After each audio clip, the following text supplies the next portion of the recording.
اعوذ باللہ السمیع العلیم من الشیطان اللعین الرجیم بسم اللہ الرحمن الرحیم الحمدللہ الذی ہدانا لہذا۔ ارباب دانش، ماہ محرم ہے، سال کا سب سے غمناک مہینہ۔ عزیزان، یہ جو مہینہ ہے اس میں اتنا کرب ہے، اس مہینے میں اتنا افسوس ہے، اس مہینے میں اتنا غم ہے کہ انسان چاہے بھی تو اس کا صحیح ادراک نہیں کر سکتا۔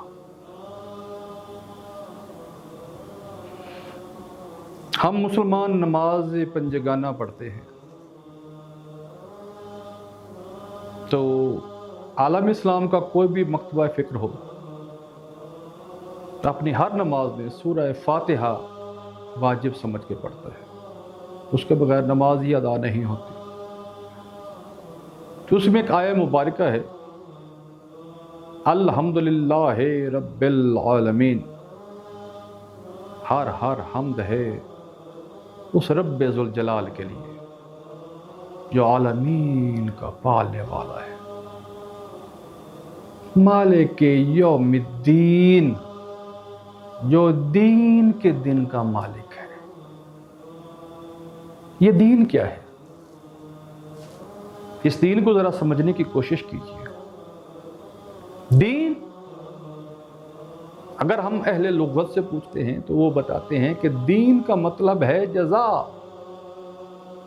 اگر ہم کسی دانشور سے، عالم دین سے پوچھتے ہیں تو وہ بتاتے ہیں جی دین کا مطلب ہے بدلہ،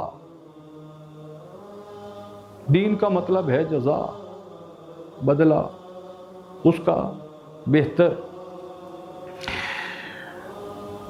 ہر مکتبہ فکر ہر لفظ کے اپنے اپنے معنی رکھتا ہے۔ ہر جگہ سے جا کے پوچھئے تو دین کا مطلب الگ ہی ملے گا، کتابوں میں الگ ملے گا، علماء کرام کے فرامین میں الگ ملے گا، تاریخ میں دیکھیے تو الگ سے ملے گا۔ متفق نہیں ہوا عالم اسلام دین کے مطلب، لیکن ایک آواز اٹھی اور اس نے جو دین کا مطلب بتایا ہے نا عزیزان، اس کی آواز کو رد کرنے کی کسی میں جرت نہیں ہو سکی۔ اور وہ آواز کون سی ہے جس نے ہمیں دین کا مطلب سمجھایا ہے؟ وہ ہے آواز خواجہ معین الدین چشتی اجمیری کی۔ انہوں نے اجمیر میں بیٹھ کے صدا بلند کی، دین است حسین، دین حسین ہے۔ اور سینکڑوں سالوں سے یہ آواز جو ہے یہ ہم اکثر سن رہے ہیں، محراب سے بھی، منبر سے بھی، محافل میں بھی، مجالس میں بھی، اور آج تک کسی نے جرت نہیں کی کہ خواجہ معین الدین چشتی اجمیری کی اس آواز کو رد کر سکے کہ دین حسین نہیں ہے، دین است حسین، دین حسین ہے۔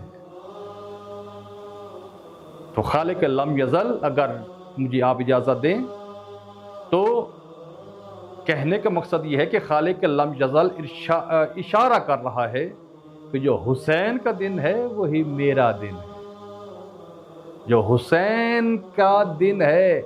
خالق لم یزل آپ کو ایک لطیف نکتہ دے رہا ہے کہ جو حسین سے ہو کے میری طرف آئے گا میں اس کو قبول کروں گا، اور جو حسین کو چھوڑ کے اللہ کی بارگاہ میں جائے گا اللہ اس کو قبول نہیں کرے گا۔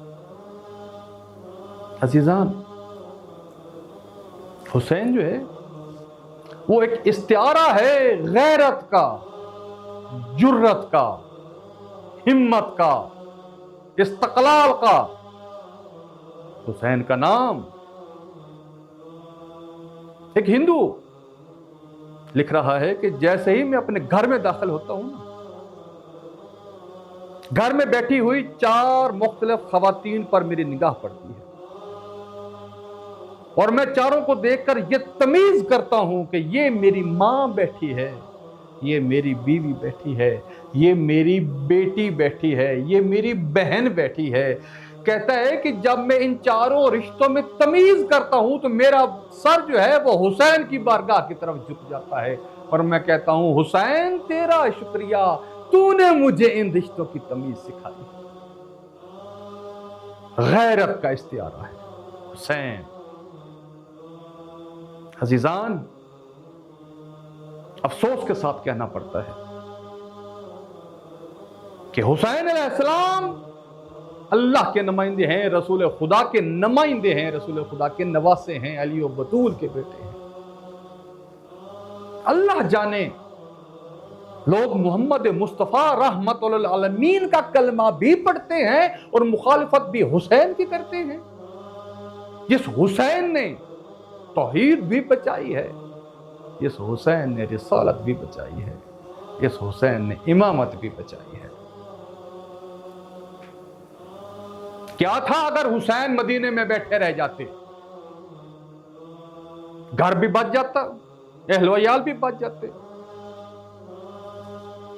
لیکن گھر میں بیٹھنے کی قربانی بہت بڑی تھی۔ عزیزان، قربانی کیا تھی؟ کہ یزید کی بیعت کرنی تھی۔ لیکن جب یزید کا خط پہنچا ہے نا مدینے میں، مدینے کے گورنر کے پاس، اور اس نے امام حسین کو طلب کیا ہے کہ بیعت کیجئے یزید کی، تو حسین بادشاہ نے، میرے کریم مولا نے، اللہ کے نمائندے نے، محمد مصطفیٰ کے نواسے نے ایک تاریخی جملہ ارشاد فرمایا۔ کیا فرمایا؟ مولا امام حسین علیہ السلام نے فرمایا، ولید، مجھ جیسا اس جیسے کی بیعت کیسے کر سکتا ہے؟ اب امام حسین علیہ السلام نے جو یہ ارشاد فرمایا ہے، اس پر سال ہا سال سے بات ہو رہی ہے، صدیوں سے بات ہو رہی ہے۔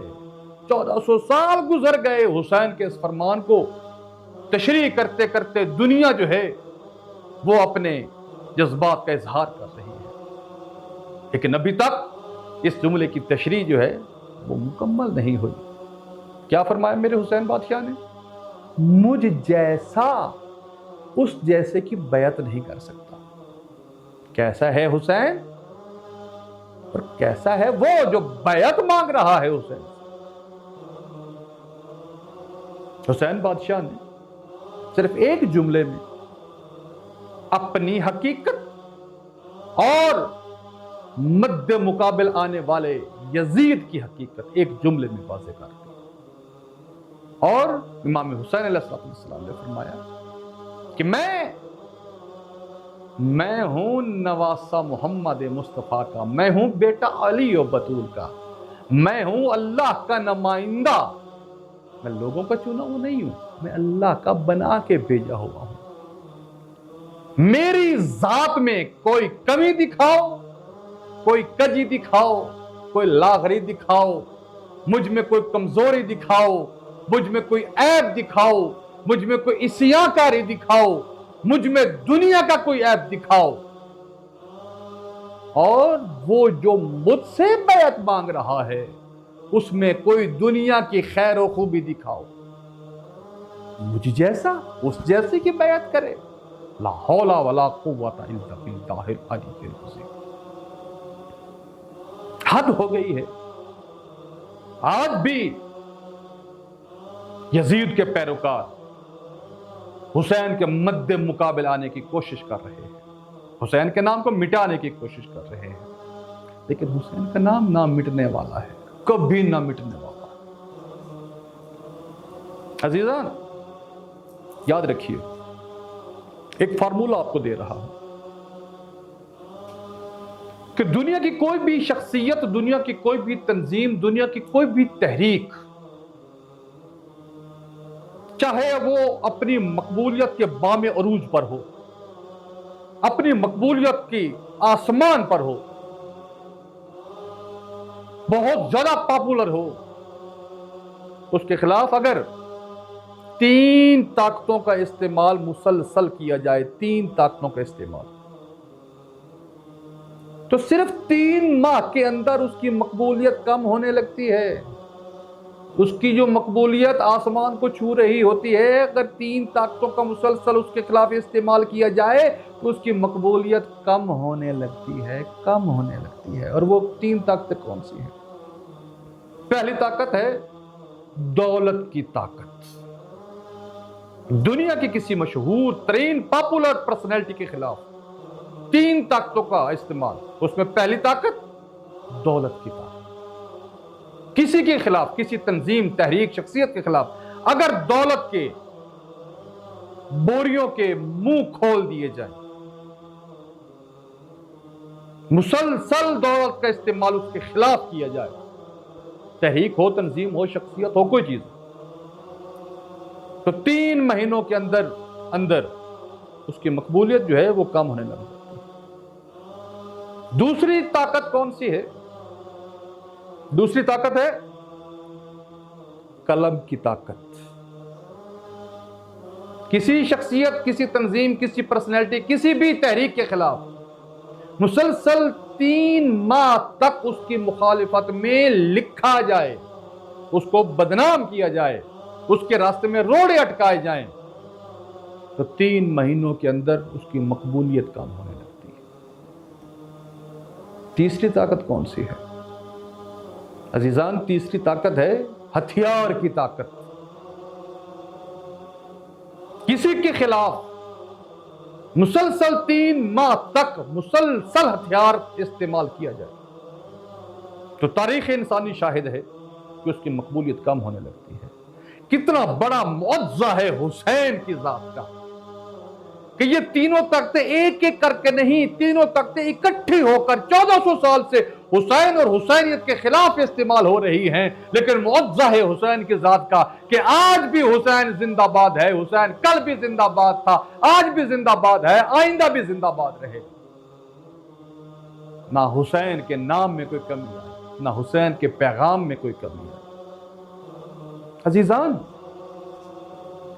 میرا حسین مقامی نہیں ہے، میرا حسین بین الاقوامی ہے، اور میرے حسین کا پیغام بھی بین الاقوامی ہے۔ ایک اور جملہ افسوس کے ساتھ مجھے کہنا پڑ رہا ہے کہ آج مسلمانوں پر دہشت گردی کے دھبے لگائے جا رہے ہیں۔ آج دنیا مسلمانوں کو اور عالم اسلام کو دہشت گرد کے روپ میں دیکھ رہی ہے۔ سوچنے والی بات یہ ہے کہ دہشت گردی کا دھبا، اور وہ بھی رحمت للعالمین کے ماننے والوں پر۔ کیا مسلمانوں نے دنیا کو بتانے کی کوشش نہیں کی کہ ہم تو نبی رحمت کے ماننے والے ہیں؟ مسلمان نے یہ پیغام رسول خدا جو ابدی پیغام ہے امن کا، یہ امن کا پیغام دنیا میں پہنچانے کی کوشش نہیں کی؟ عزیزان، سوچنے والی بات ہے کہ رسول خدا کے نبی رحمت ہونے کا پیغام جو ہے، جس طرح حسین ابن علی نے پہنچایا ہے، رسول خدا کے بیٹے اور نواسے نے پہنچایا ہے، وہ پیغام جو ہے وہ حقیقت ہے، دنیا کے لیے استعارہ بھی ہے، دنیا کے لیے ایک مثال بھی ہے، اور دنیا کے لیے قابل تقلید بھی ہے۔ میرے مولا حسین نے یہ بتانے کی کوشش کی ہے کہ یاد رکھو، ظلم میں فتح نہیں ہے، جبر میں فتح نہیں ہے، بلکہ مظلومیت میں فتح ہے۔ اور میرے حسین نے یہ پیغام کتنے آسان طریقے میں آپ تک پہنچایا ہے۔ عزیزان، آپ راستے میں چلے جا رہے ہوتے ہیں، راستے میں کھڑا ہوا کوئی شخص ہنس رہا ہے، کہہ کے لگا رہا ہے، تو آپ بڑے آرام اور سکون کے ساتھ اس کو نظر انداز کر کے گزر جائیں گے کہ یہ پاگل ہے۔ لیکن اگر کوئی شخص راستے میں کھڑا ہوا رو رہا ہو، زاروں قطار رو رہا ہو، تو آپ کے بڑھتے ہوئے قدم رک جاتے ہیں، آپ فوراً اس کے پاس جائیں گے، بھائی جان آپ کے لیے کیا ہوا، آپ کے لیے میں کیا خدمت کر سکتا ہوں، آپ کیوں رو رہے ہیں، آپ کے ساتھ کیا مسئلہ پیش آیا ہے۔ یہی تو حسین کا پیغام ہے کہ ظالم ہو کر پیغام نبی رحمت نہیں پہنچانا، نبی رحمت کا پیغام پہنچانا ہے تو مظلوم ہو کر پہنچاؤ گے تو دنیا تمہاری طرف متوجہ ہو کر تمہارے پاس آئے گی، اور اس وقت تم نبی رحمت کا، امن کا، سلامتی کا، اسلام کا پیغام پہنچا سکتے ہیں۔ عزیزان، میرا حسین جو ہے کل بھی مظلوم تھا، میرا حسین جو ہے آج بھی مظلوم ہے۔ بس حسین کو سمجھنے کی ضرورت ہے، حسین کے پیغام کو سمجھنے کی ضرورت ہے کہ جو کربلا ہے یہ ہمارے لیے ایک درس ہے، امن کا، سکون کا، استعارہ ہے، اور یہ ہے کہ ظلم کے خلاف کسی بھی مقام پر دب کے نہیں رہنا، ڈٹ کے کھڑے ہونا ہے، اور امن کے ساتھ ہمیشہ کھڑے رہنا ہے۔ یہ ہے میرے حسین کا پیغام۔ وَمَا عَلَيْنَا إِلَّا الْبَلَاغُ الْمُبِينُ۔